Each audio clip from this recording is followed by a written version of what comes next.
Now, Snowflake's harder because they have a different kind of accounting. It's straightforward accounting, but you can't really pin down Snowflake as doing badly. They did have a January that wasn't that good, but I would tell you, and Carl, I know Frank Slootman for many, many years, Snowflake's a buy.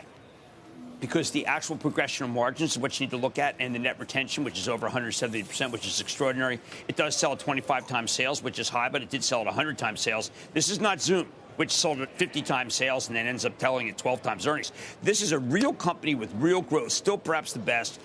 He did guide down to 68% growth. I think that's going to be under promise, and he will over-deliver. Yeah, it sort of gets us back to the method of guidance in this particular tape, and that is, what's the upside of over-promising right now? Zero. Yeah. There's no upside. Now, Box under-promised, and Levy, and then he over-delivered, and Box is flying. But yeah, I urge people to listen to Frank and Frank Slootman and what he says. He's got a business model that is, by the way, you kind of rent the cloud. So unlike Mark Benioff, where you give $100 million to at the beginning of the year and it's ratable, he has to deal with customers that they come and go, but he hasn't really lost anybody. So I think that Snowflake being for sale is an opportunity. What, David? Snowflake, this is Frank Slootman we're talking about, David. This isn't some hack. I understand. I know, but you liked it yesterday. You liked it higher. And saying something's down from 100 times sales to 25 is not necessarily a great endorsement, Jim. I mean, it could easily go to 10 times sales. Why not? Well, okay, I'll play that game.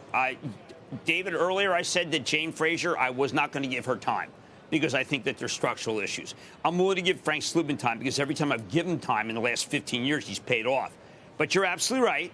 My charitable trust does not own it because I feared that it was selling at too high a multiple, but not anymore. Now I'm trying to figure out whether this belongs in a charitable trust. Carl, when you see some of these stocks on a discount, and they have actual margins getting better. And look, Snowflake. I mean, let's deal with some reality here. What did Snowflake do? Okay, over and over and over again, the quarters have been better and better and better. They were negative 105% on the margins 3 years ago. Then they were negative 38 2 years ago. Then they were negative 3 last year, and now they're positive 5 in the fourth quarter. They have an earnings breakout coming, and people don't see it. Why don't they see it? Because they are impatient.